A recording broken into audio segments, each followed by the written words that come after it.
Доброе уфимское утро. Или не уфимское, башкирское, наверное, больше. Мы Уфу же уже проехали. Сегодня у нас 30 июня. Сегодня у нас 30 мая, пятница. Получается, 8-й день нашего пути. Мы собираемся выезжать из гостиницы. Переночевали в гостинице вот такой Чешмы М5. Ну, ничего, нормально. Чистенько, главное.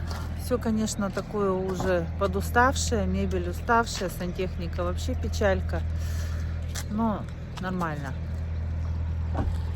Спать было, в принципе, комфортно. Тебе комфортно было спать? Как, говорит, может быть некомфортно спать. Вот. Кафешка классная. Тут вкусненько покушали вчера вечером. Всего лишь там на 1000 рублей.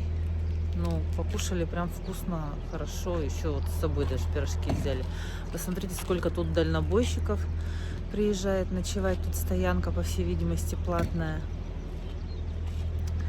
Гуси-лебеди тут пролетели, не успела. Только отключила камеру, и гуси пролетели. Вот, смотрите, сколько дальнобойщиков. Они здесь все спят. По всей видимости, моются, потому что вчера, когда мы в кафешке сидели, дядечка вышел такой весь надухаренный, с пакетами, с вещами. Что-то там купил у них. Пиво хотел купить. Ему сказали 180. Он сказал, дорого, ну вас нахер. И пошел туда к машинам. Вот, по всей видимости, они мыться сюда ходят. Ну и все, а мы готовы к выезду. Мордочка у нас не слишком сильно заморалась после мойки. Бабочка вон там припечаталась.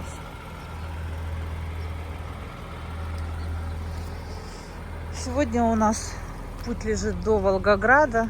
Там забронировали квартиру через Т-банк.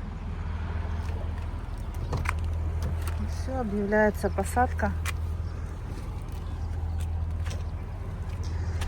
Вот в чем плюсы раннего выезда. Когда ты едешь по пустой дороге, ни встречных, ни попутных, красота, тишина, едешь себе и кайфуешь, да? Слушайте, а вот там вот не видно, там целое поле подсолнухов. Почему-то их не срезали. Забыли. Здесь срезанные стоят тычинки. А там прямо все в черных головках. Не видно через эту ограду. Как будто бы пытались убрать, но не получилось. Вот у нас сейчас время 4:48. 10 минут мы в пути. Как-то рыбой сушеной завоняло, да? Что у них везде рыбой-то воняет? Что-то от нас. Фу. Нет. Там какое-то тухлое воняет. А здесь фу. Благоварский район. Тут сушат рыбу, видимо. Ужас. Комплекс «Роза ветров». Что-то ты про «Розу ветров» говорил мне. В Омске же. В Омске. Уже проезжали, да? А здесь тоже есть, оказывается. Вот такая красота по пустой дороге. Сейчас посмотрим указатели. Что там нам показывают. Поедем дальше. Если будет что-то интересное, будем показывать. Это не указатели, это рекламный щит, так сказать. Отель, кафе, стоянка, шиномонтаж. заправку еще. Хорошо. Мы заправиться забыли. Ну, не забыли заправиться. Чего уж ты начинаешь-то? Вот смотри, какие завлекалки стоят. Ну вот вчера, когда ехали, сразу изначально забронировали гостиницу какую-то. И потом понимаем, что нам нужно проехать 5 километров, развернуться, чтобы попасть в эту гостиницу по вот этим вот вечерним пробкам. Поискала другую гостиницу, вот эту вот забронировала, в которой мы ночевали. Позвонила в ту гостиницу, чтобы отменить бронь. Такая женщина говорит: ой, говорит, а вы далеко уехали? Просто, говорит, после нас, говорит, всего 2 гостиницы и все, говорит, больше нет. Я говорю, ну, мы уже забронировали, спасибо. Но она тоже поблагодарила, что отменили запись, позвонили. Ну и как бы мы до нашей гостинки еще 3, наверное, видели, да? То есть, и вот сейчас, ну, она, может, имела в виду прям в самом районе в их, потому что мы-то вообще как бы в другой район въехали. Ну, там разница была в 20 минут всего. В общем, гостинок везде полно, но проблема вечером забронировать что-то. То есть мы даже вот в той гостинке, где нужно было разворачиваться через 5 километров, забронировали 3-местный номер с раздельными кроватями, потому что 2-местных уже не было. Вот. Ну, как бы цены у них низкие. Я не знаю, что там в каких-то... Ну, вот я говорю, в этой гостинице, в принципе, все хорошо. Прям чистенько, мне понравилось. Постелька белоснежная. Мы вчера покушали, грубо говоря, блин, за копейки. Ну, на 1000, да, мы наели вот прям. Еще с собой взяли. Еще с собой взяли. Да, цены у них такие. И номер такой, наверное, каким-нибудь люксом считается, потому что 2 комнаты. Единственное, что Антон расстроился, что телевизор не в той комнате, не в спальне, а в гостиной. Ну да, он только лег и все, глаза закрыл. Здесь вот тоже гостиницы, полно гостиниц. Просто их 2GIS почему-то не показывает, не все показывает. Видимо, может, какие-то новые еще.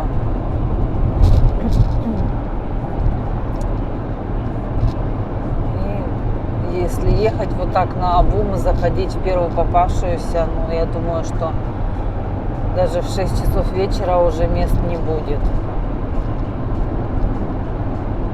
Если только с удобствами на этаже где-нибудь. Ну, мы едем дальше. Все ближе к югу. Здесь все теплее. Сейчас 15 градусов, да? Показывает 15 градусов. Давайте попозже включимся. Да, едем тут вот буквально полчаса. За эти полчаса столько запахов всяких разных. Сейчас тухлыми яйцами. Сейчас тухлыми. Ага. Сейчас тухлыми яйцами воняет. До этого чем керосином, да? Прямо едкий запах такой был. Что тут вообще происходит? Чем тут нас?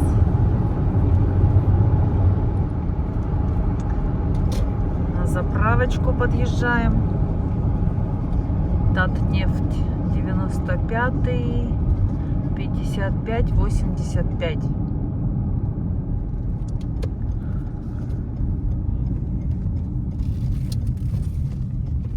Интересно, тоже столько машин спит всегда, да, возле заправки. Маршруты строю, перестраиваю недорого. Ольга Бузова. Поверните налево.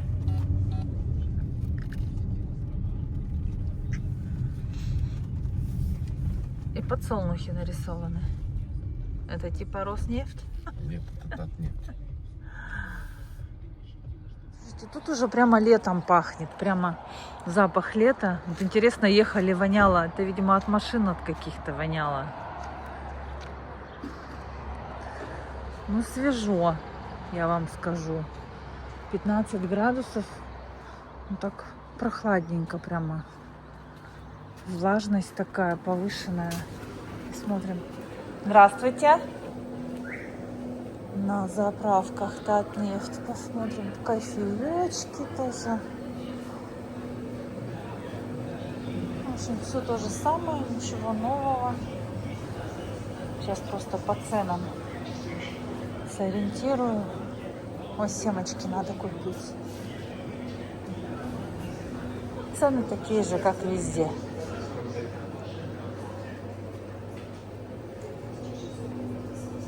Мороженки. Да.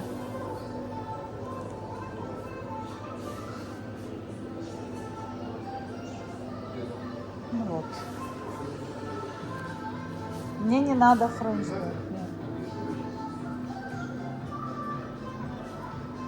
Везде одинаковые цены.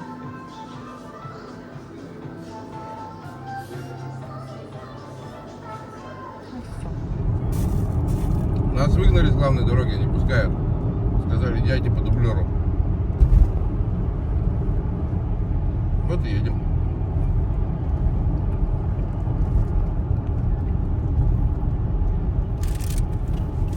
И долго нам так ехать? 64 километра.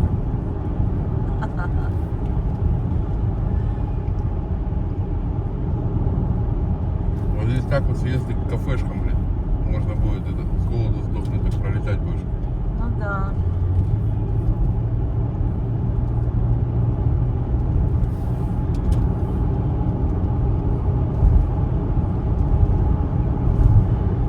Ну и все, поехали. А за пирожки камеры не штрафуют? Не знаю. А ты что, не записываешь, что мы заправили 45 литров? Забыла. Тебе же кофе подавать, трубочку. Как красиво поля причесаны. Что ты видишь с самолета? Да, вот сейчас разговаривали, что с самолета, когда летишь, видно вот эти все квадраты. Они все в разном направлении, все разных расцветок. Так красиво. Так вот не видно, что оно причесанное, а вот так вот видно. Сейчас перевалимся за этот бугорок, а там еще квадратики будут. Красота. Для нас это все непривычно, для нашего глаза. У нас такого нет. У нас по-своему красивая природа и все остальное. А здесь совсем другие виды, непривычные. Мы как дикари. Смотрим на те же плоды, которые на деревьях. Вчера где-то мы...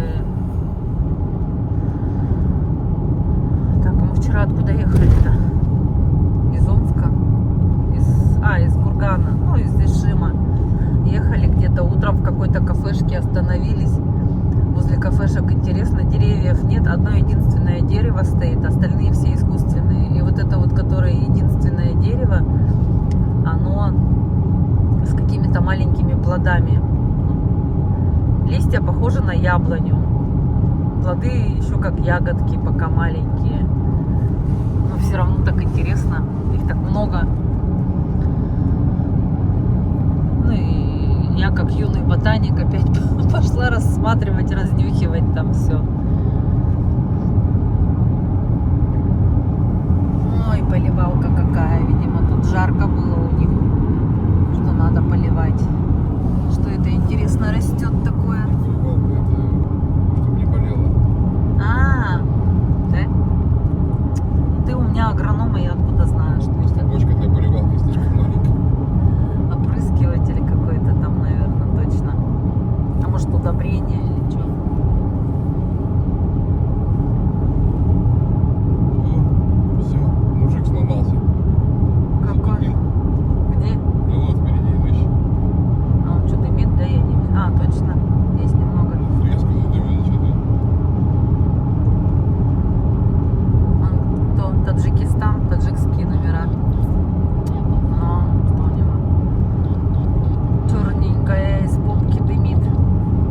Юля на дороге прямо стояла, убежала вон под мост. Пока камеру, бляха, включишь, конечно, они все разбегаются. Ай, ты маленькая побежала. Смотрит такая, встала, главное, посреди дороги и стоит, смотрит. Вот такие красоты открываются. Интересно, птицы так парят над дорогой. Едешь, а она прям как сопровождающий с тобой. Едет, летит. За 3 года произошло 6 ДТП. Погибло 0, пострадало 10. А вчера на Челябинском этом трассе этой, да, на горах. Что-то там про погибших было написано. Сколько? Ну, 5 ДТП, 3 погибших. Там, Ну, а за сколько? пострадавших. За год или За год. за год? Так, Самара 322.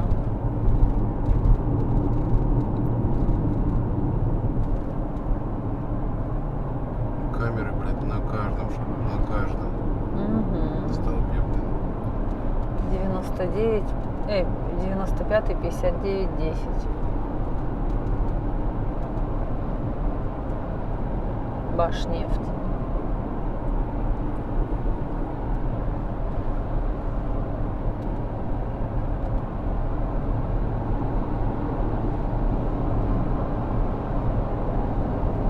Там какая-то речушка вдоль горы течет, от нее туманец такой поднимается. Там люди отдыхают, рыбачат, что-то делают на речке, не видно. Палатки стоят, Палатки, ага. Так, тут что, дорогу делают, что ли, точно? Правильно, делайте, ребята. Сейчас столько народу ездит на море на машинах. Вот, кстати, вот, что бы ни говорили, все равно на машине интереснее. Да, конечно, кто-то не может выдержать такую долгую дорогу.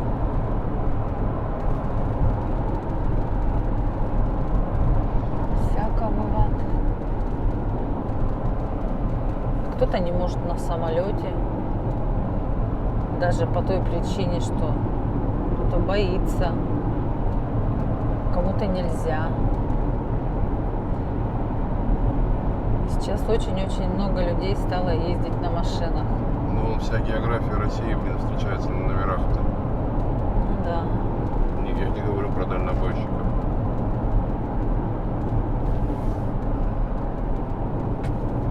Да, это намного дороже, чем на самолете. Ну и намного интереснее.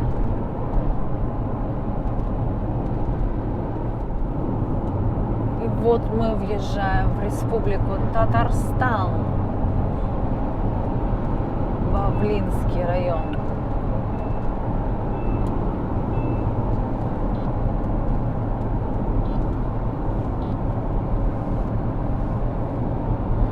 Сейчас, сказал Антон, будут идеальные дороги. Посмотрим. Вот Лукойл, первая заправка. Сразу. После башки. Слушай, ну вот прям воняет этим. Люди не верили, что впереди камера на 50. Роснефтепродукт. Не знаю, чем воняет, как ацетоном каким-то или чем-то. Вот периодически едешь, бах, завоняет.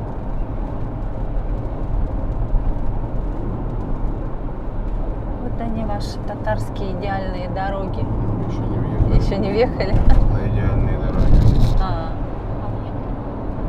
О, вот они, качалки эти стоят, нефтяные. Чё, Нефть качают. перекуривает, не качает ничего. Вон они везде. Со всех Кто-то сторон. купил участок, дачку построить, начал копать и нашел нефть. И теперь там качалка просто. Да, она, по-моему, у них тут везде, со всех сторон это нефть. Башнефть Это качает. качает. Ага. Смотри. Другом, вот там на той стороне тоже качает. Поле, главное, засеянное, да? Спаханное, засеянное. И среди поля еще эти качалки стоят. Интересно так.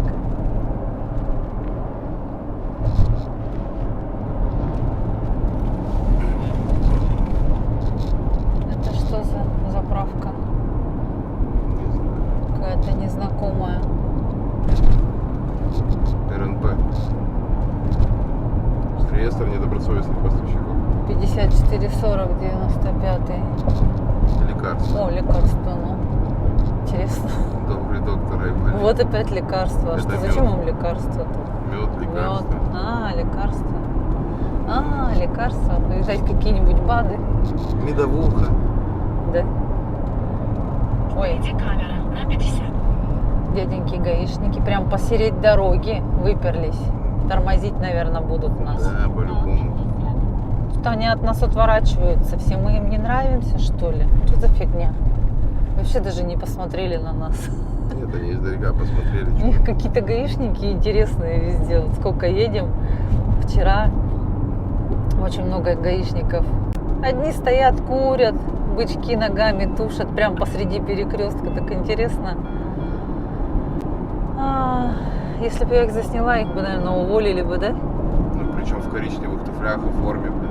Вообще.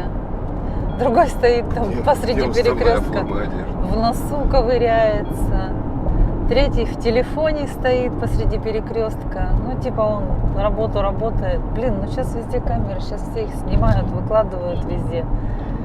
Чем больше мент спит, тем меньше от него вреда. Да? Да. А эти, ладно, просто нас не увидели. Они заняты. У них важное дело. Что ты так говоришь-то, мент? Ну, который не умеет себя вести, как их еще называют? Понятно.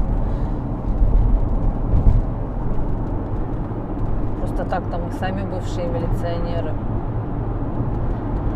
Ежели чего. Нас, наверное, тоже ментами называли.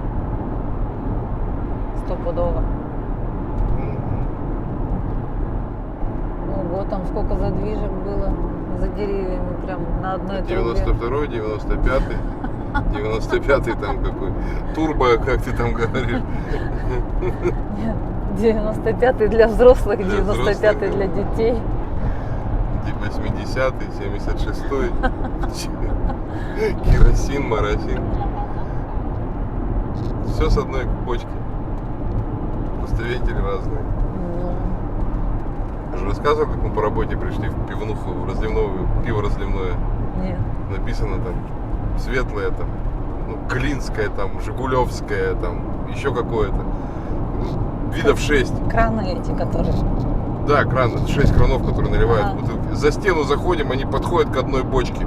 Да? Да, мы с вами тогда вообще полностью фотографировал, мы ржали, капец. Это как? Ну, вот так вот нас и обманывают. Так же, как и кофе с разных, разные названия с одного мешка насыпают. Ну, этих заправок, слушай, много таких. РНП.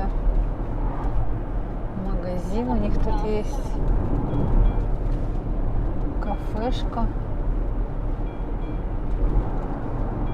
Прям, видать, много народу заправляется, столько колонок.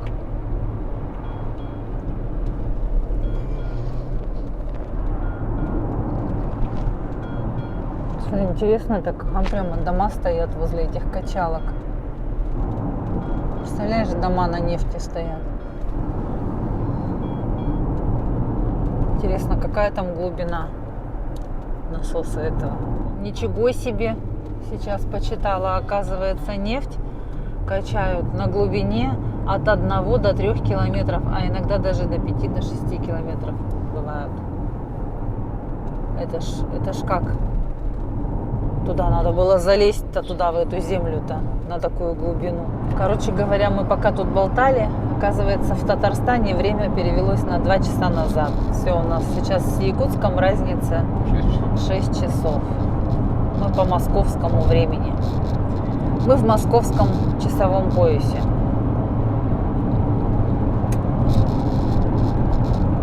Прям сразу на 2 бах. И все. Интересно, да, вот смотри, живут люди рядом. друг от друга. Как там. они друг другу в гости? Давай в 3 подходи, а у него 3-то, наступит позже. И кто-то постоянно опаздывает, или кто-то постоянно раньше приходит. Километр 500 метров. Держитесь правее, а затем круговое движение. Второй съезд. Дорога Вот так и тоже живут. плавилась, видимо, жара была. Уже 18 градусов. Да, время 4 часа утра на минуточку. А было только что 6. Так что, видишь, у оленей еще целых 2 часа есть бегать. У оленей жизнь короткая. Что тут, блин, на дороге непонятно. Гудрон расплавленный, Да блин. никакой он не расплавленный, блин. Ну, жара была, плавился. Да, Через конечно. 500 метров держитесь правее, а затем круговое движение. Второй съезд. Самара 267. Бугульма. Казань. Направо. Держитесь правее, а затем круговое движение. Второй съезд. Казань, мы Мгм, сегодня можем в Москву 335. приехать. Легко. Ну, мы не поедем в Москву. Прямо 215 километров. Мы поедем в Волгоград. А люди не верили, Вот 95, что 54, впереди 45, а камера для взрослых 57, 85. На 3 с лишним рубля дороже. На 3,40.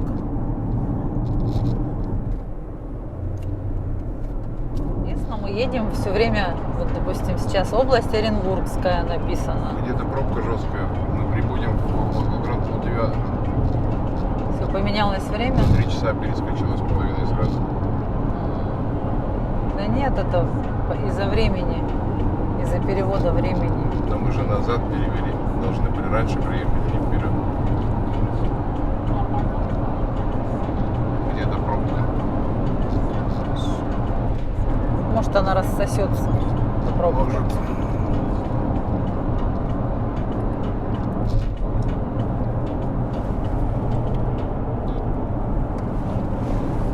И вот получается, сейчас ехали область Оренбургская, потом такая же Республика Татарстан, потом опять область Оренбургская. То есть мы как-то кусками едем, что ли, видимо, то в Оренбургской, то в Татарстане. Дороги хорошие пока что не начались еще. Обещанного 3 года ждут. Вот мои квадратики распаханные.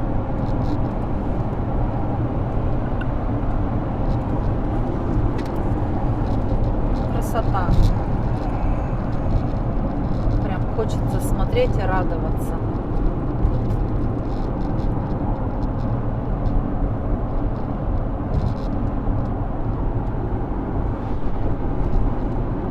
Ура, друзья! Время 5:24. Время московское. Мы въехали в Самарскую область. Ах, Самара, городок, да? Камышлинский район. Красота просто вообще неописуемая со всех сторон.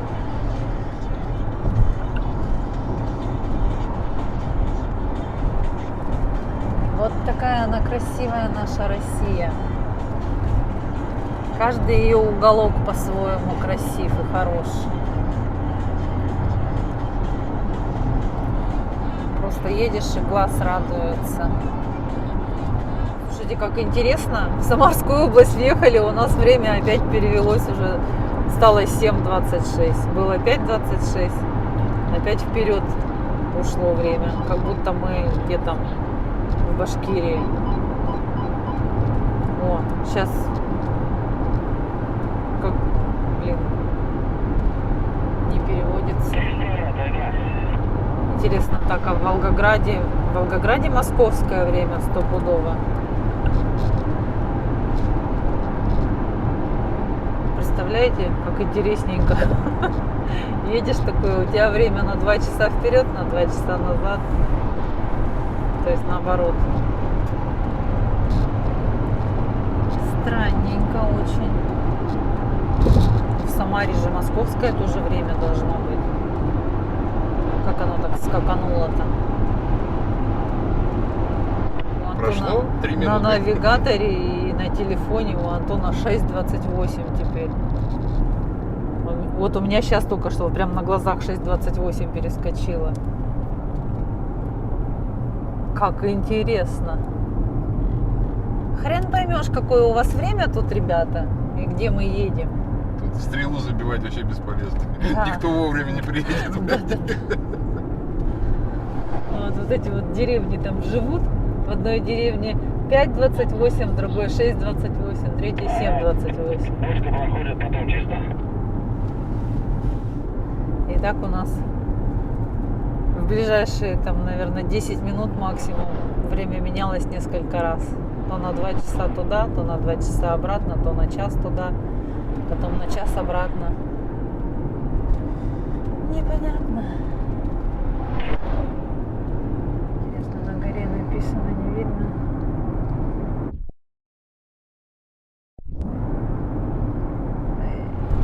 Ребята, вот Самарская область, дороги вообще просто стиральная доска. Это еще ничего, сейчас вот едем. Вот сейчас начнется вот это вот ужас вообще просто. Всю дорогу вот так вот телепаемся. А еще сейчас лесу видели. Какую, скажи? Бледную. Она вот так вот по такой дороге по примыкающей бежала. Грустная такая. Может, она со смены устала. Со смены, наверное. Бледненькая такая вся. Она даже не рыжая. Микушкина, блин. Впереди камера на 50. Микушкина, точно. Отправь ему. Сейчас отправлю. Красный Яр опять. Везде этот Красный Яр.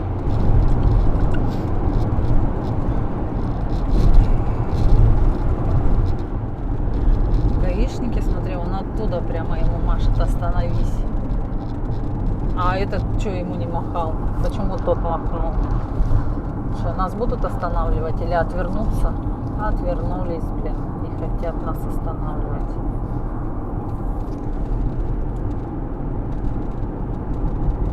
В Самарской области тоже есть качалки. Мы думали, что тут нефть не добывают, а оказывается, ее добывают. Еще как. Везде он со всех сторон стоят. Мы думали, что тут только поля. Проверка связи. Ну, я говорю, просто едем, воняет вот этим, как ацетоном. А холодильник так не может вонять? Холодильник не может так вонять? Ну, там, не знаю, что-нибудь, какой-нибудь фреон, нет?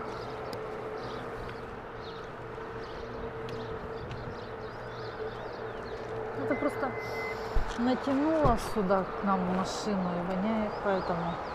Яйцами тухлыми и горелым маслом. То яйцами, то, как, не знаю, у меня ацетоном прям голова аж закружилась. Эй, Чего, уже все? нет, Нет еще. нет еще. Ну это прямо зубевшее. Мясо, Ну, рыба, ну. Сюда влезет. А эти были тепленькие. Пускай здесь дальше.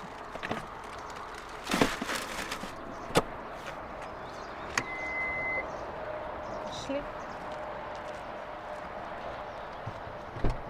Нас остановили. Я хочу посмотреть, остановят или нет. Они все время так внимательно на наши номера смотрят. и думаю, Изучают. у них и так с головой не все в порядке, что им еще, блин, голову лечить? Да, просто машины встречные моргают, что где-то стоят ДПСники. Обрати внимание, что здесь дальнобойщики не говорят, что машинка работает. А у нас вообще рация работает, да? Да, Они ж там а переговаривают. почему они не говорят, А интересно? все же говорят, что они здесь совсем другие, которые Да? в этой стороне ездят. Да. Так те же самые оттуда же и едут Не сюда. все, нет, Да? нифига. Кто-то на Дальний Восток вообще не выезжает. Говорит, что нет, я не буду. Курорт Сергеевские минеральные воды. Видишь, сегодня еще пятница, все на курорт едут. А, вот они. Машинка. Они кого-то остановили там, который с Минвод выехал. Проверяют, пил, не пил там. На курорте по-любому.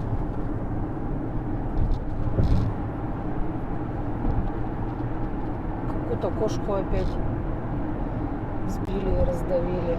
Что это за кошка? Хвост пушистый. На лису не похожая. Темная какая-то. Может, она потемнела, пока лежала. Какой-то там, что за завод, интересно, стоит. Какой-то большой.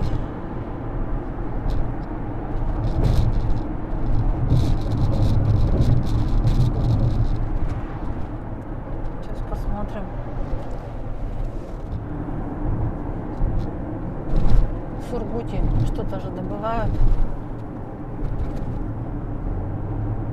Нефть. Сургут нефтепродукт. Что вот какое-то в голове вот это вот название. Сургуте газ. Там все есть. Только не в реке. Нет, ну если река Сургут, значит рядом где-то. Просто едешь и восхищаешься. Какие бескрайние просторы. Ну что здесь город не поставить? Ну зачем Какой-нибудь? здесь Не город? знаю, но вот прикольно. Ну будет сейчас там Самара город и все. Зачем он здесь город? А надо все застраивать. Зачем? Не знаю. А чем тогда любоваться потом? Да фиг знает. А сейчас мы едем и любуемся. Посмотри, какая Впереди красота. гаишники стоят. Моргнули, что ли? Но двое уже моргали.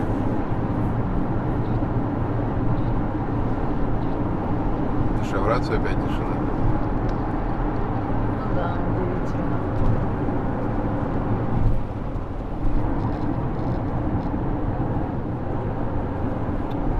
Смотри, какая ровная красота. Лесополоса идет две параллельно. Так, мы повернули На Тольятти. Самару обошли. на Тольятти повернули. Самара у нас осталась в стороне, да? Да.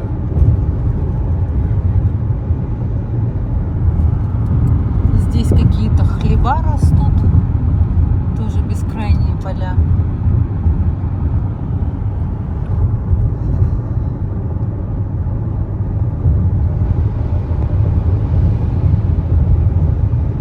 А Ульяновск тоже в стороне остался, да?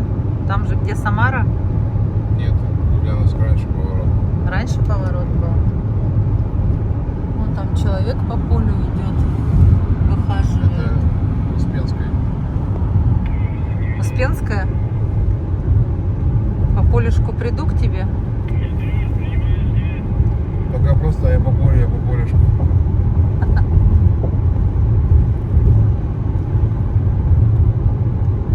Ходит там, топчет, блин, хлеб. Может, не Поле хлеб, каждый колосок. овсянку.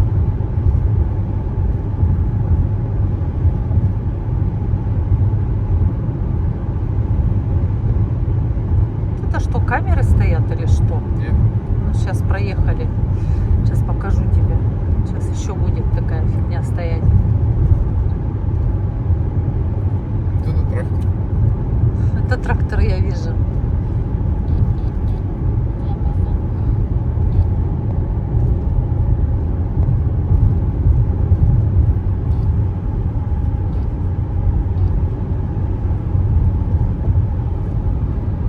Вот первый столбик. И наверху какая-то хрень.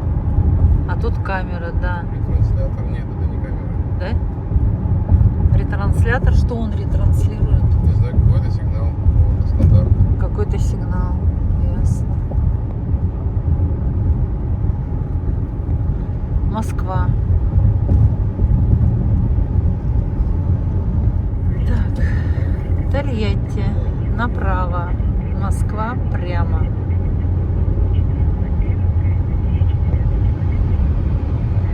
Там Бузова предлагает дорогу получше. Насколько получше. Надо где-то встать, да разобраться заодно покушать. То тут едешь, вообще сплошная колея везде.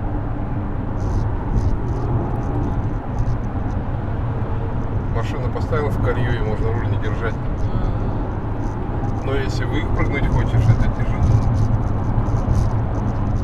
И все, пропал у нас навигатор. Теперь GSM-сигнал вообще пропал. Мы слышали, что здесь глушилки стоят. Ну, дальше они у нас будут периодически встречаться, эти глушилки. И глушить нас будут. А может, это глушилки? Маршруты строю, перестраиваю недорого. Ольга Бузова. Поверните налево. Ты вернулась? Тольятти прямо, Ульяновск прямо. Ульяновск направо. Я не понял, нам куда ехать-то? Ну вот, мы опять неизвестно где. Потерялись. Платная дорога. Толраут. А куда она идет-то? Херово. Ульяновск, Москва. Тольятти, Ульяновск, Москва. Платный, бесплатный. Платный участок 99 километров.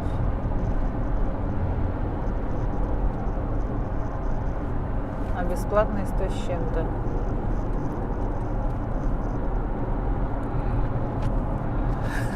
Я надеюсь, мы туда едем.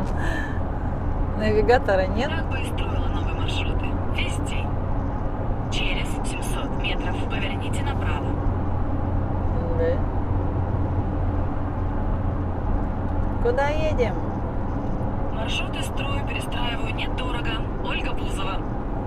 Через 1 километр. Держитесь правее. Ульяновск. Прямо 1 179. километр. Только хрен его знает, нам туда надо или не надо. Нет, вы представляете? Мы ушли с маршрута. А ты попробуй карту посмотреть. Сейчас попробую посмотреть карту. Метров. Крутой поворот налево. Короче, Бузова нас катает по каким-то дворам. Поверните, говорит, во двор. там Через все дела. 600 метров поверните направо, а затем поверните направо. О, транспондер сработал. Хорошая дорога. Поверните налево. Через 1 километр 500 метров поверните направо. Бедная. Маршрут перестроен. Через 700 метров поверните налево. Водитель, внимание. Вроде неплохо ехали, но ушли с маршрута.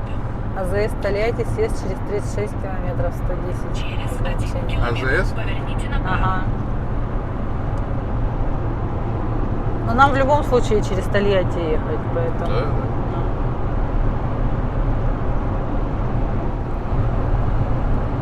Здорово, что можно взять и перестроить маршрут. да. Она в самом Тольятти, в Самаре катается. Поверните направо. Бедненькая, по городу шляется там, но сама с собой разговаривает, маршруты строит, перестраивает. Вроде неплохо ехали, но Так ушли с этот маршрута. тоже гонит, смотри. Скорость показывает. О, нифига себе, но... Он что, с ума сошел, что ли? Скорость показывает. Сейчас показывал 190. Сейчас И правильно, что 163. не поехали по сторонам. Вот Хотя мы новый со маршрут. скоростью 120 едем. Прямо 3 километра. 140? А зачем нам 140, если здесь ограничение 110? Вот сейчас сделал 130. Ну почему вы меня не слушаете? Снова потерялись. Бедненькая.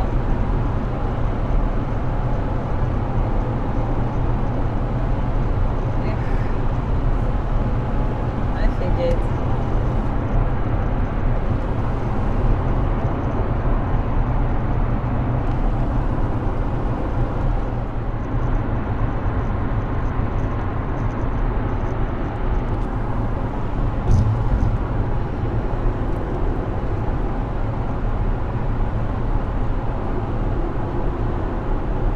Ничего, соточку сейчас прокатимся. Ну почему Главное, вы меня чтоб не туда. слушаете? Да что ж ты, Снова бедненькая, потерялись. там изгунделась вся. Потерялась она. О, видишь, скорость появилась.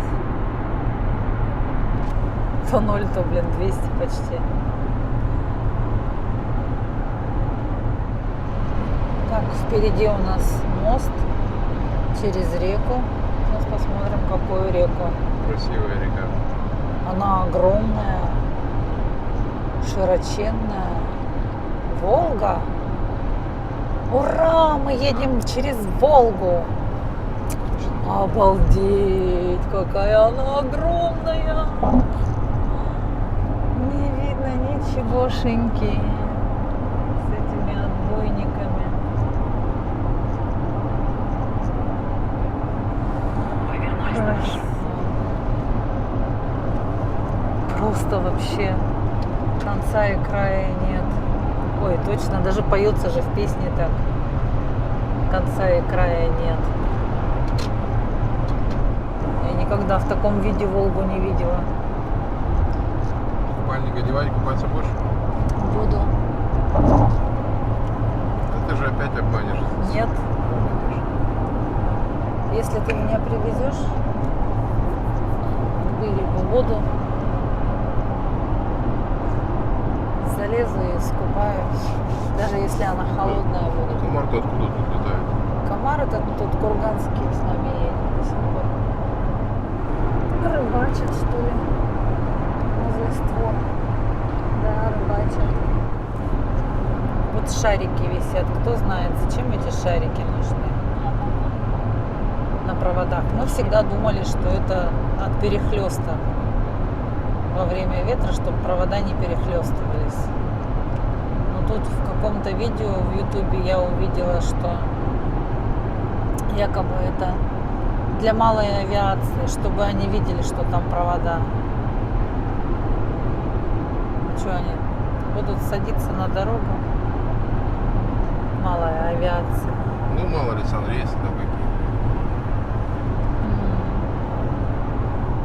Еще одна река. Маза. Но ее не видно из-за ограждений.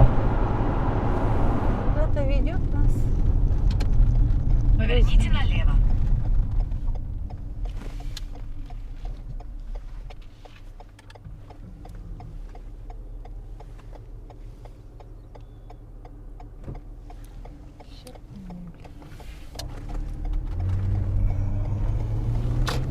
Прямо 4 километра. Ведется видеонаблюдение.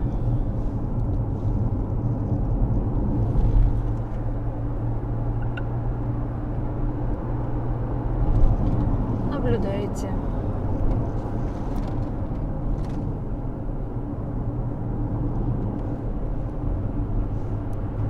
Заехали в Сызранский район. Заправились на Лукойле.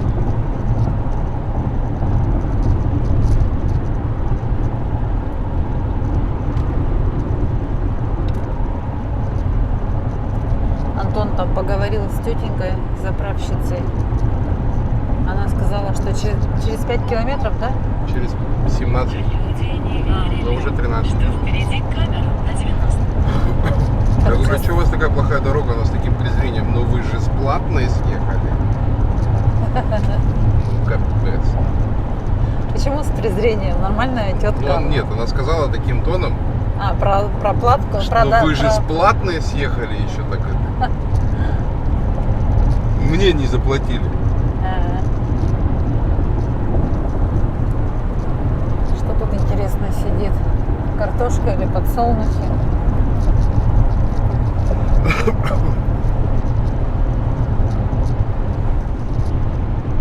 Там вертолет садится или летит.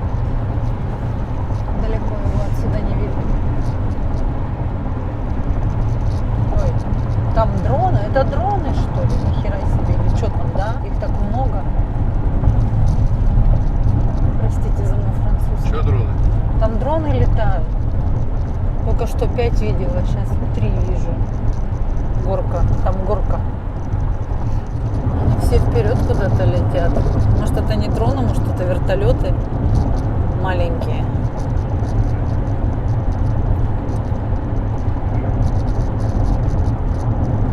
Может, они за нами? А может, это не наши дроны?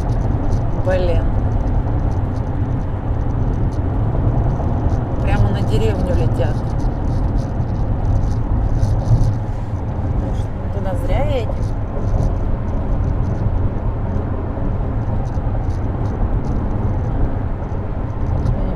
за другом ходом.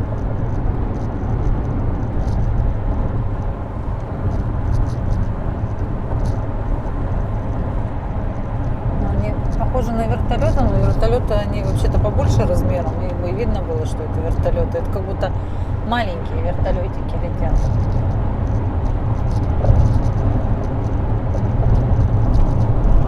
Опять какое-то животное задавленное лежит. Ребята, мы приехали О, наконец-то. Хоть один отработал. Ну, тут военный аэродром стоит. Мы подъехали к Сызрани. Дим, убери камеру, записывай. Сказал, выключи камеру, я выключила. Гаишник остановил. Антон достает документы и спрашивает. Мы, говорит, на Волгоград правильно едем? А тот говорит, если поедете прямо, то через Сызрань. А если криво, то через М5. Только не заблудитесь, говорит, навигатор не работает. И уходит. Антон такой рот разинул, говорит, так а как нам лучше ехать? Он говорит, лучше по М5, говорит. И все, он просто даже заглядывать не стал в документы, он просто развернулся и пошел вон девушку проверять. Вот эту девушку, которая писала долго. Которая с губами. Видишь, она стоит там, с ним сюсюкается. Прикол вообще. А этот идет, что хочет тоже остановить на нас, посмотреть или что? Да нет, он уже останавливает. Видимо же, что останавливает.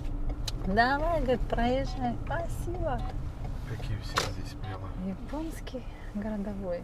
Думала все, но как-то вырулили обратно на маршрут. Оборжаться бы.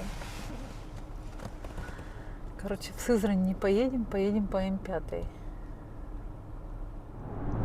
Саратов, Волгоград направо. Не нужны нам никакие навигаторы. Нет, ладно, нужна, чтобы поболтала иногда. Сейчас бы ты уехала у меня. Волгоград 727. В смысле? Ну ты говоришь прямо. Подожди, 727 до Волгограда. Ну, Это что так, это мы всего 400 километров проехали? 550. А, да? Как интересно. Я фиг знает почему. Да, у них, видимо, неправильно эта фигня опять показывает. Табло сломалось. У меня и Ольга сломалась, я теперь вообще. Ну, написано 727. Будем ехать 727, что? Охренеть.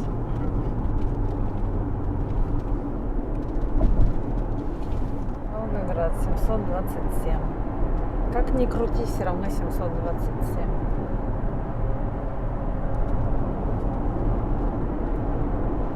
Все, поехали. Мы просто едем со скоростью 80-90 километров в час. Блин. А здесь показывает, ну, сейчас 130, обычно 140, 160. Ничего не работает, везде глушилки. Учимся ездить без навигатора по указателям. Говорю, сейчас заедем в какую-нибудь кафешку, а там на кассе, наверное, продают карты бумажные и лупу. Мы купим и поедем. Как Шерлок Холмс, блин.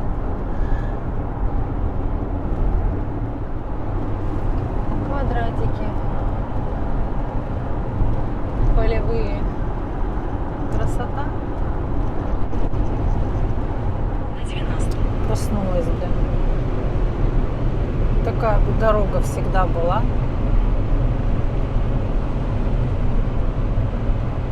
Вообще бы красота была.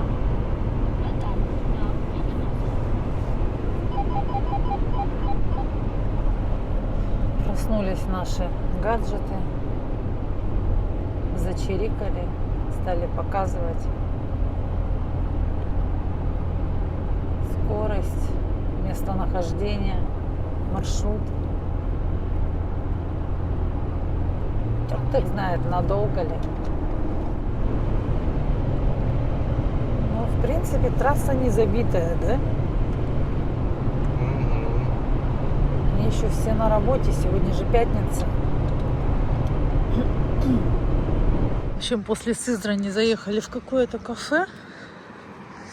Сейчас покажу. Оно не сразу. Долгонько ехали. Кафе «Теремок» называется. Вот за 7 дней нашего путешествия самая вкусная еда была здесь. Везде было как-то там что-то вкусно, что-то так себе. То Антону было вкусно, мне невкусно, то наоборот. А здесь просто вообще бомбически все. Попробовали все, всего помаленьку взяли. Самая-самая вкусная еда. Такая красота. Здесь запах такой классный. Прямо хвойным лесом пахнет. Что, каштаны какие-то, что ли?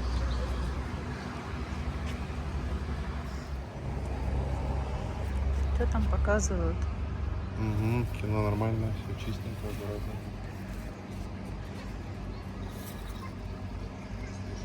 Водичка в омывателе. Вот здесь Есть? есть. Я только что дарил. А, когда успел-то? Холодильник проверял? Проверял. Бутылочку достал? Я не знаю, какую, но хотел. Какую? Кислую? Ты будешь кислую? Тебе чай достать? Так, моем стекла.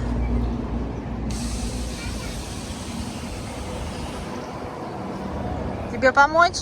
Достань, пожалуйста. А, да?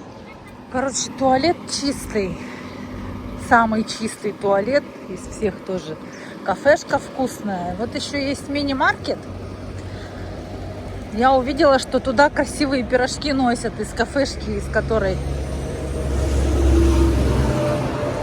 мы кушали. Давай посмотрим. Здравствуйте. Вот они. Я их нашла. Девушка носит и носит куда-то пирожки. Я говорю, мне они нужны. Ну, короче говоря, покушали мы сейчас в кафешке. Кафе «Теремок» называется. В Хвалынске находится. Хвалынск. Еда, как я уже сказала, вкусная за последние 7 дней. Вся. То есть, если до этого там что-то было вкусно, что-то среднее, что-то вообще невкусно. Сегодня было вкусно все, да? Помимо этого, я смотрю, из кафешки таскает девушка куда-то пирожки симпатичные, а в кафешке их нету, этих пирожков. Оказывается, в мини-маркете. А там в этом мини-маркете, просто я когда зашла туда, вот я вот купила, допустим, булочку с творогом, с домашним, сказали, очень вкусная. А там, оказывается, что только нету. Какие-то всякие там копчености лежат. Прямо вот видно, что они здесь это все делают где-то. Такой мини-маркет, он малюсенький, блин, размером с нашу машину. Но там всего понапихано, всего столько много. То есть можно купить все, что угодно. Я снимать не стала, потому что после меня зашло туда очень много народу. И мне даже развернуться негде было, чтобы, ну, когда я уже выходила оттуда. Там достаточно 5 человек, и все встали. Поэтому, если будете ехать, Хвалынск прямо топчик. Топчик пообедать. Или позавтракать, поужинать. То в какое время. Ну, а мы катим дальше. Антон уже посмотрел в интернете, что в Волгограде глушилки, навигаторы не работают. В общем, будем как-нибудь добираться. Хозяйка квартиры сказала, что ну, позвоните мне, я, говорит, вас буду сопровождать. Так что, думаю, как-нибудь доберемся. Едем. Я не знаю, я сама как булка. Скоро буду еще булее, но это что-то. Она прям вообще бомбическая. Супер. Приятного аппетита мне, да? Смотрите, какая красота открывается. Это Волга. Сказала бы всем, что мы на море. Нереально красиво. Там вот перед этим Хвалынском ее видно было, но деревья загораживали, а здесь прямо вот она открывается вся.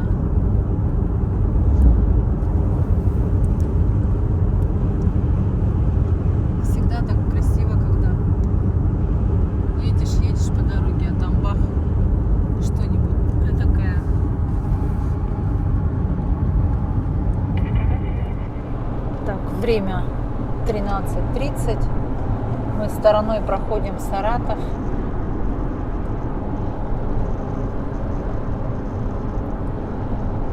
Дорога хорошая, можно сказать, свободная, да? Ну, не напряжно.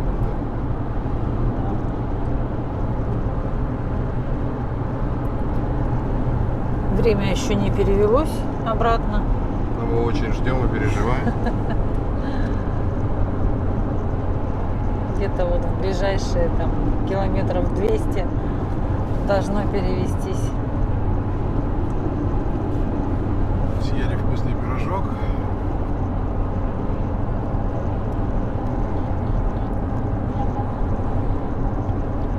Так, подожди, получается, сейчас здесь в Саратове время 14:30, да?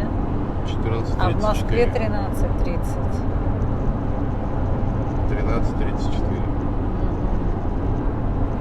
Это важно очень.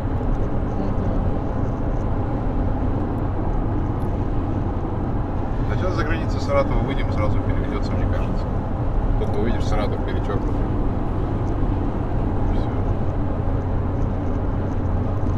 Пускай. То надоело уже смотреть на эти часы туда-сюда. Одни так показывают, другие так. Мы же уже настроились на московское время. А они взяли и все сломали нам по пути.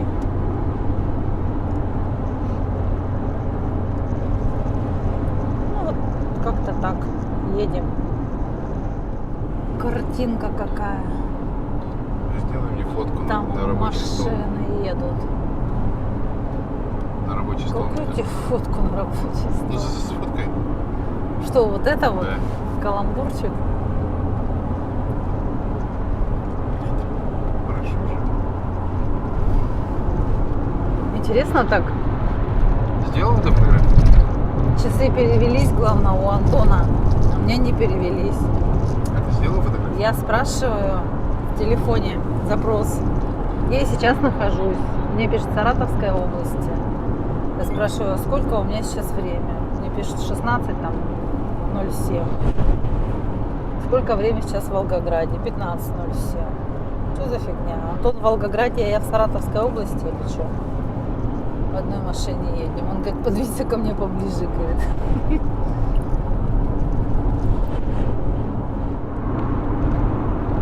Расход, пожалуйста, смотрите какой. На прямых без губ.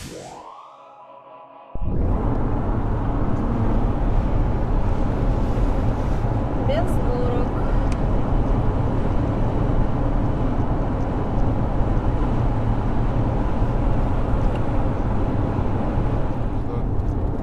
Что за машины? Что за огрызки? Как рыски. У кого-то конкретно машины сломались и ему... Недоделки какие-то. Да это Лада Приоры же, или как их там? Да. Гранты? Или что-то такое, наверное. Нет, это новые, наверное, повезли куда-то. Запчастей не хватило. Дособирать. Ой, к Николаю в гараж.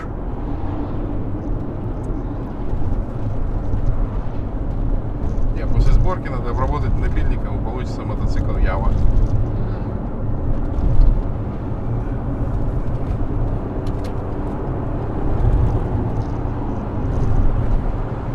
Да, Лада Гранта, блин.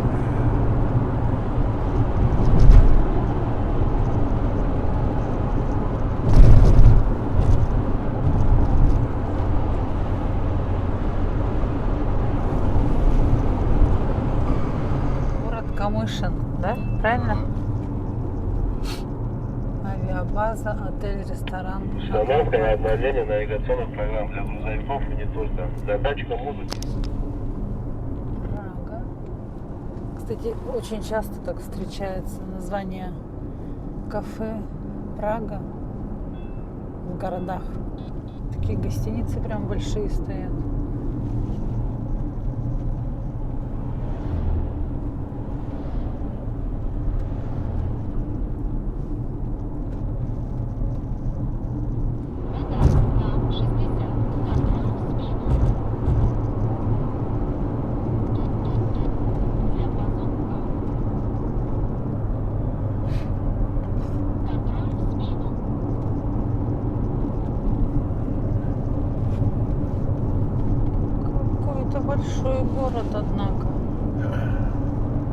машин.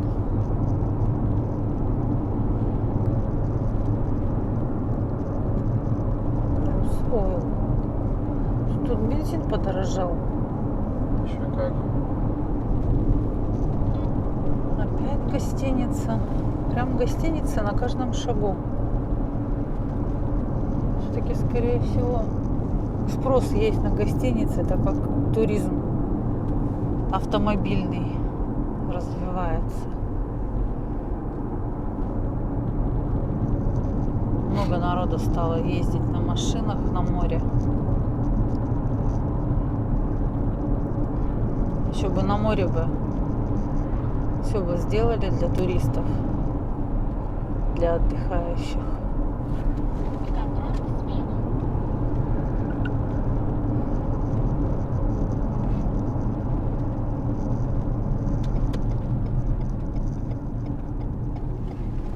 Так, мы на Лукойл. 95 64 15 или 19. 15. Маршрут перестроен. Так, ну вот сколько мы едем с того момента, как мы Волгу переехали по платной дороге перед Сызранью. Первый водоем встречается на нашем пути. Что это за река, сейчас посмотрим. Нас как бы Волга сопровождала всегда слева, но она была очень далеко, ее было не видно. И так интересно, что едешь сверху, всякие поля, там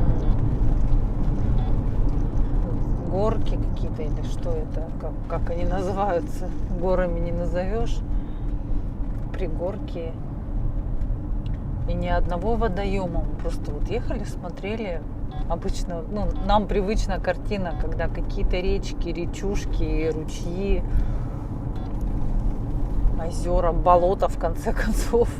А тут вообще просто такое ощущение, что сухо везде. И вот сейчас первый водоем на нашем пути после такого долгого переезда. С утра. Причал. Причал. Тут, значит, даже что-то.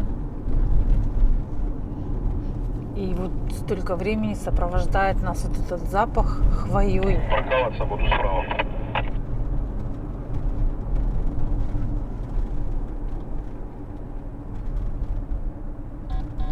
Горный Балыклей. Озеро. Озеро? Точно. Ничего себе, какое интересное озеро. Какие-то базы там на нем есть, видно. Базы отдыха. Кораблик там стоит. С той стороны ничего не видно. Ну вот запах прям вообще я понять не могу, что, откуда этот запах. Его иногда нет, а иногда вот он прямо навязчивый, как будто лиственницей пахнет. Окошко открываешь, оттуда прям вкусно-вкусно так.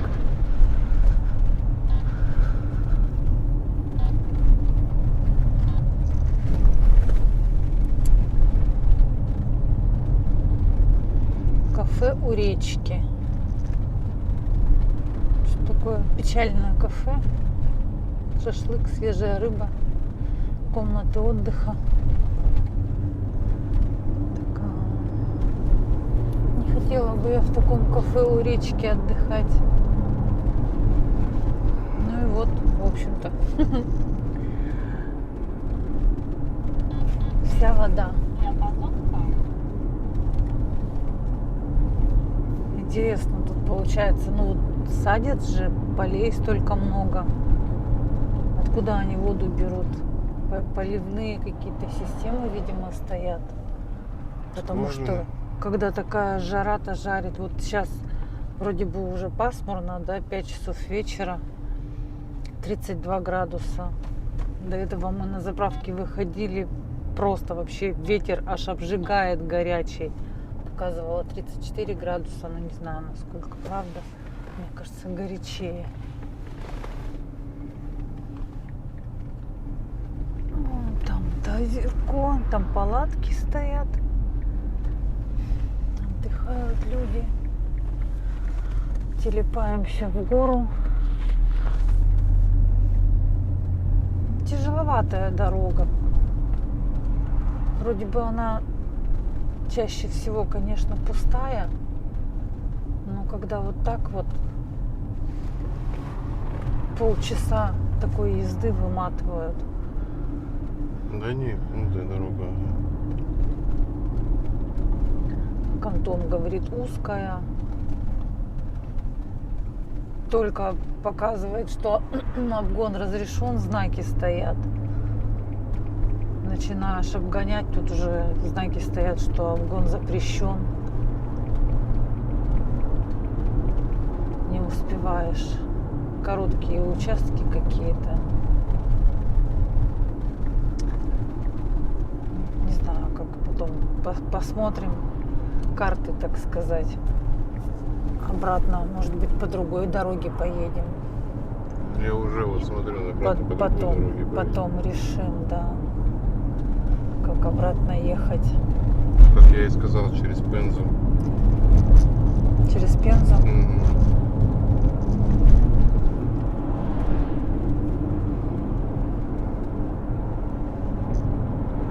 Вот скопление. Сейчас вот это вот все нужно обогнать, чтобы более-менее спокойно ехать. И там в другую прешься. Чтобы вот это все обогнать, это потребуется опять много времени. А потом писать захотел, и они тебя обогнали. Ну, не пей много, чтобы не писать. Ты это мне говоришь? Да, ну кому я говорю. Ты же писать все время хочешь.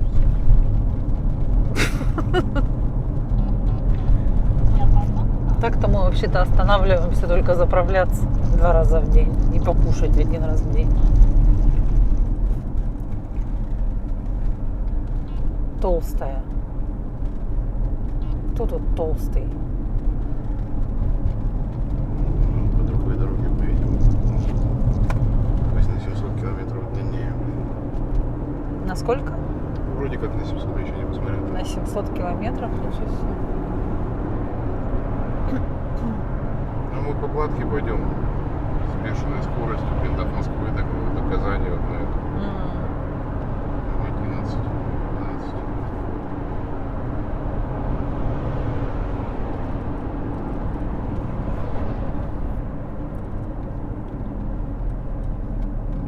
12. Все. И дальше в Пухле.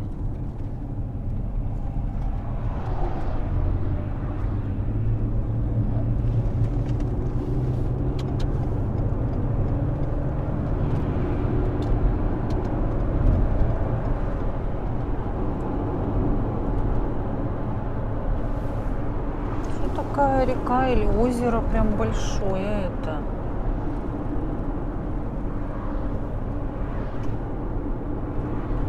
Тебя не видно, не показывай свой язык.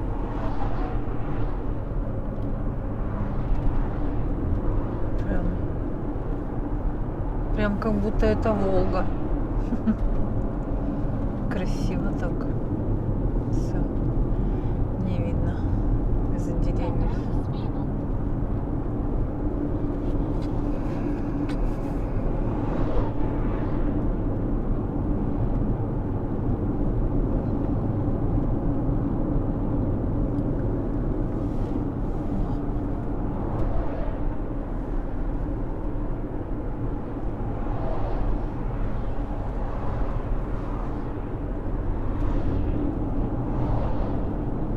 Стекло опять чумазое все.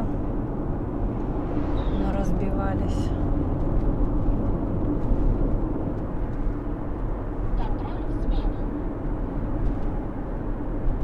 Друзья, я вас ввела в заблуждение. Это не озеро, это залив. Там просто З буква была, З. Залив Горный Балыкей. Это Волгоградское водохранилище. Оно нереально огромное. Красота. Но мы его уже проехали. Едем дальше. Нам до Волгограда осталось сколько? 100 с чем? 100. 100 ровно. Ну, это и 12 Ну, по городу. до квартиры До квартиры 112. 112. Да. Кто там на дровах едет? Что там случилось? Что за дым? Впереди него дымит старенький КамАЗик. КамАЗик там? Его все там надорвались. Китайцы пропали. Ну, конечно, что тут китайцам делать? Тут много машин с армянскими, белорусскими, какими еще, с турецкими, Дагестан, да. Чечня, Турция.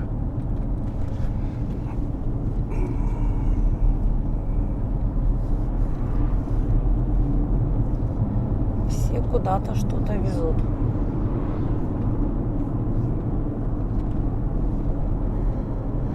Ну да ладно, и мы едем. Вот уже приближаемся немножко к Волгограду. Посмотрите, как пасмурно стало. Завтра показывает, тоже будет пасмурно.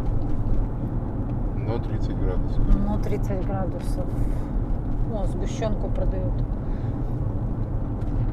Продают фигурки вот эти вот садовые всякие. Много так. Всяких разных красивых. Все хочется, но как это дело вести? Река Оленья. Дети там купались. Вылезли он. Представляете, какая жара, что купаются люди. Такое. Ну, судочка с моста рыбачит. Рыбачат, ну, Комары, блин. пацанёшки. Вот там, ну, видимо, это все оттуда же. Подводная лодка там плавает. Водохранилище. Ну.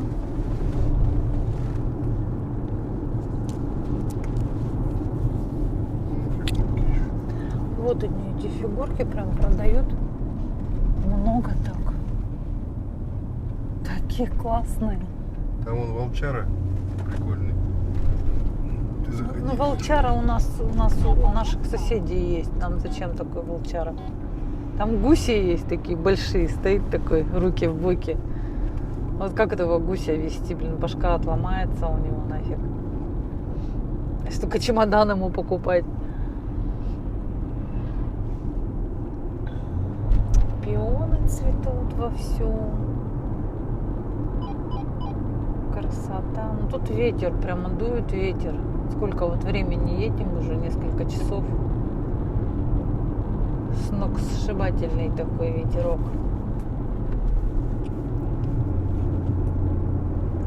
Но видишь, мы обратно здесь не поедем, поэтому всех этих гусей не будет.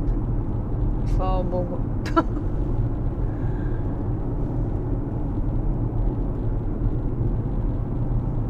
Вон еще. Аисты на крыше стоят. Ну что, он сзади посадим? На 40. О, понятно. Сколько много их. Есть там гуся? Да там дофига глаза разбегаются. Если бы ты остановился, я бы пошла посмотрела. А так не увидишь. Там дядьку грузина я увидела, потому что он черненький.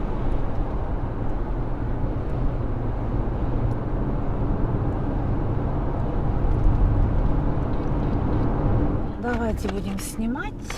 Мы въезжаем в Волгоград. Судя по тому, что написано, что въезд в Волгоград автомобилем грузовым со стальки-то до стальки-то запрещен.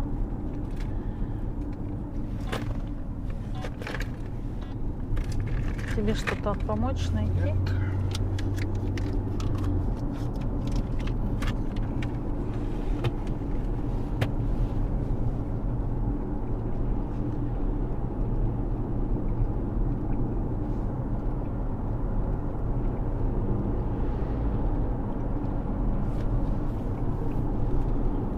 Вот такая, по всей видимости, окраина Волгограда.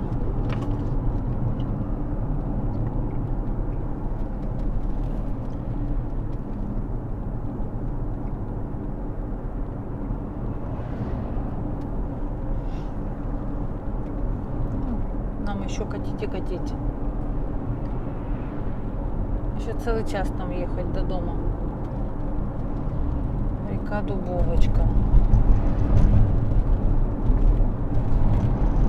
Уже тоже забыли налить ее. Тут ремонт дороги идет. Ладно, потом еще поснимаю. Тут особо нечего снимать. Но Волгу я уже видела. Она там слева. Большая, мощная. Ее издалека видно.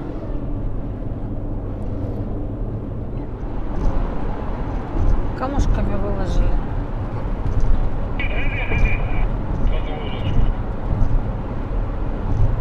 Росавтодор.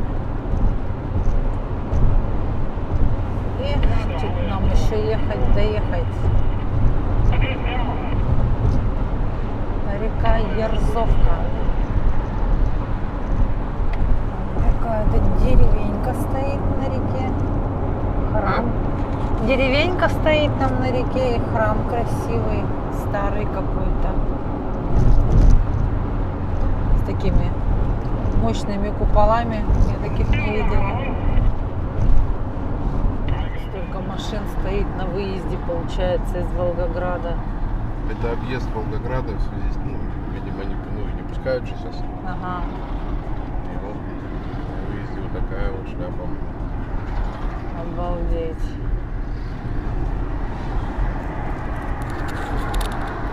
Поэтому надо из него уходить рано утром.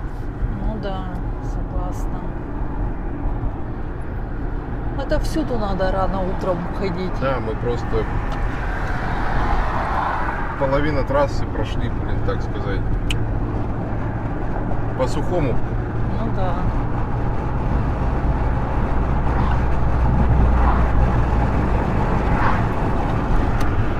В 10 утра у нас уже 500 километров намотано. Ну да, самый большой участок дороги мы проходим утром с 5 до 10. С 4, с 5 там, грубо говоря. С 5 до 11, где-то до 10 пока. Да, после 10 уже начинается потихоньку прибавление на дороге. И к обеду уже все.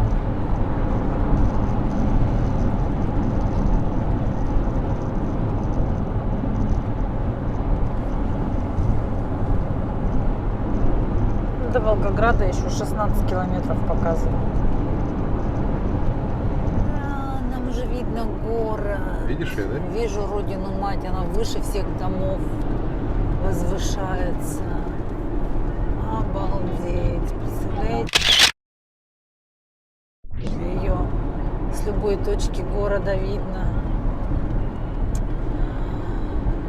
Прямо, блин. Душа замирает.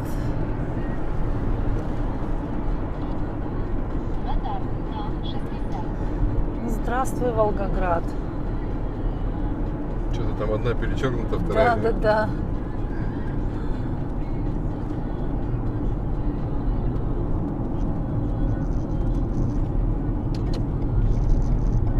Да, вон она. Да я город снимаю, мне через то Офигеть. неудобно.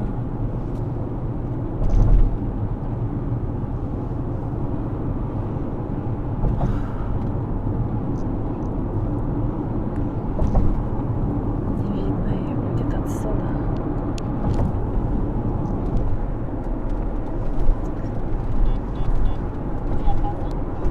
Ну так-то я тебе скажу, что до нашей квартиры отсюда 9 километров, и как-то пешей доступности здесь не получится.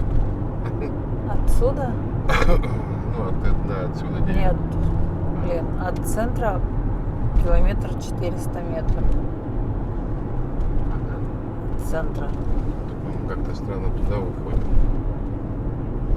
Может, там под мостом где-то? Все может быть.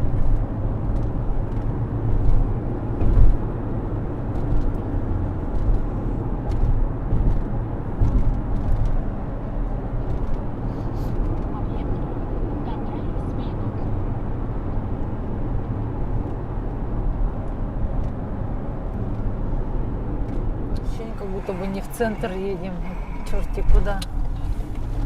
Прямо 5 километров. А оказывается в центр. Написано центр, указатель. Представляешь, как бы мы без навигатора ехали, да? Я не представляю. Я тоже не представляю, как бы она нас сориентировала.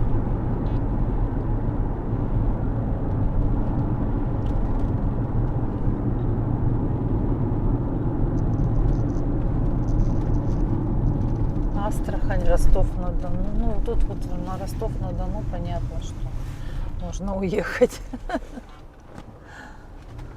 В Астрахань. Сталинград. Прокат автомобилей.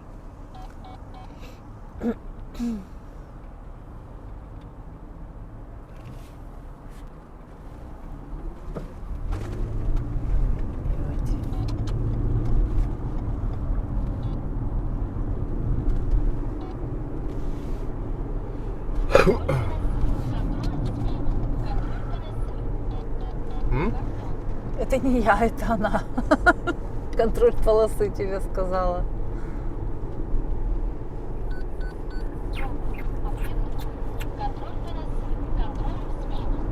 Что-то все тут контролирует. Трамвайчик старенький. Вообще без окожи. Без окошек. Так жарко, наверное, выставили, чтобы люди там, А, как в ну да. аквариуме, не задохнулись. Слушай, а тут метро есть, интересно? По-моему, нету. Я не слышала. Про метро в Волгограде.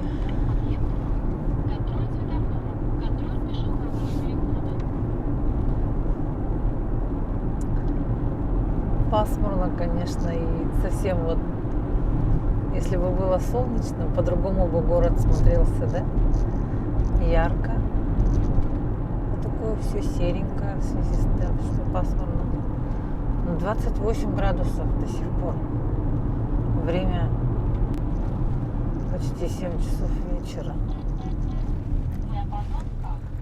Улица имени Карла Липкнехта. Господи, язык сломаешь. Липкнехта. Не знаю.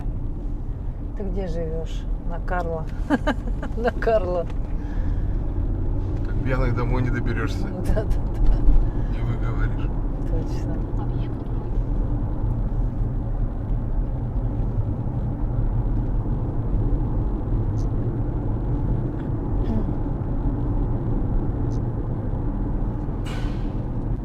О, все, это чихнуло. Будь здоров. Спасибо. Троллейбусик такой. Вот смотри, автобусная полоса, запрещающего знака по ней ездить нету. А, ну на нее не светишь. А тут же есть вот разделительная.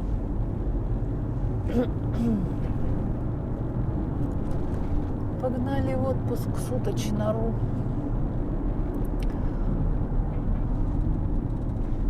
Квартиру мы бронировали. Квартиру мы бронировали через Т-банк. Просто увидела давно еще в Т-банке там какие-то кэшбэки до 25% на путешествия. Зашла просто посмотреть, а там столько всего интересного. И что самое интересное, допустим, на том же суточно.ру, к примеру, да, пишут, что в этой гостинице номер стоит столько-то. И на Т-банке пишут про эту же гостиницу. Не знаю, может, конечно, другой какой-то номер. Ну, по фотографиям похоже. Дешевле, чем на суточно.ру. Потом, к примеру, на суточно.ру или там на островке где-то, не помню где, там пишут, допустим, в этой гостинице нет свободных номеров. А в Т-банке, когда через них заходишь, там есть свободные номера. Ну, это не относится к Волгограду, это относится, там, допустим, к Абхазии. Смотрела, там еще что-то смотрела. Вот. И вчера через них зашла, через Т-банк. Посмотрела. Там также есть отзывы. Забронировала. Сразу же ставила условия без предоплаты. Единственное, что там пишут, если вы, допустим, не приедете, вот мы на 2 суток забронировала квартиру, если мы не приезжаем, то нам возвращают только половину суммы. То есть за одни сутки нам возвращают.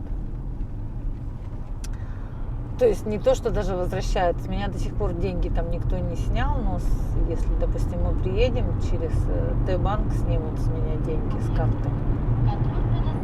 Вот. А так оплата будет на месте по QR-коду. С хозяйкой сразу же списались. Через 300 метров Она на мне светофоре поверните налево, а затем поверните направо. Она мне написала в WhatsApp, такая приветливая девушка, все рассказала. Сегодня скинула инструкцию, как попасть в квартиру. Спросили, есть ли глушилки, работает Всё, ли навигатор навигатор. затроит. Затроил, Антон говорит. Пропал. В общем, она сказала, что Нам, по-моему, где нам поворачивать? будет на связи с нами.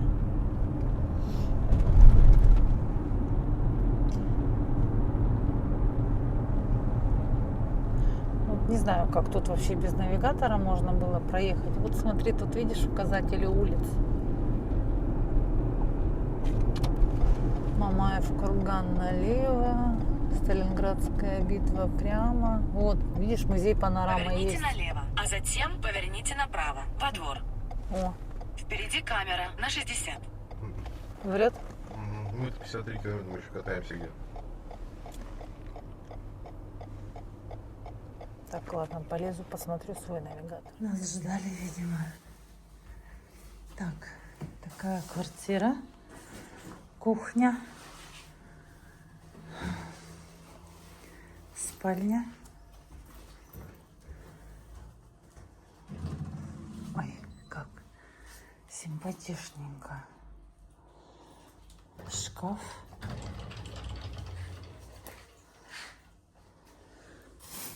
Полотенца, подушки запасные.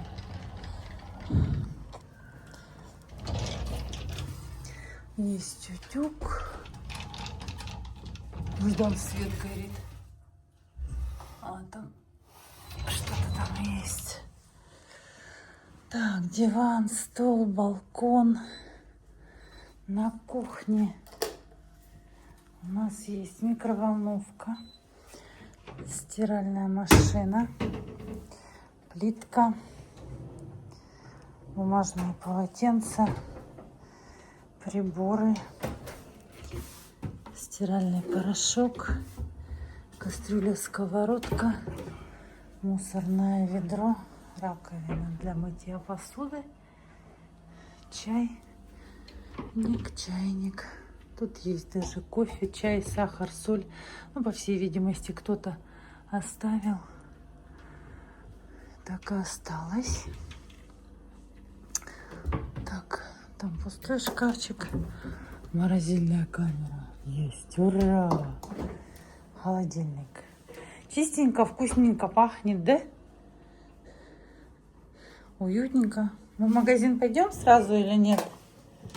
Так, здесь у нас унитаз, полотенчики, чистенькие, туалетная бумага, ванна такая. И я. Привет. И тут привет, зеркал столько много. Крючочки, дома. Так, ну и все. Балкона нет же, да? Балкона нет. Но он нам, в принципе, не нужен. Кондиционер есть, телевизор. Инструкции все даны. В общем, чисто и уютно. Пошла оплачивать. Оставь со мной кусочек лета вместе с теплым поцелуем. Небо очень хочет света в темноте его.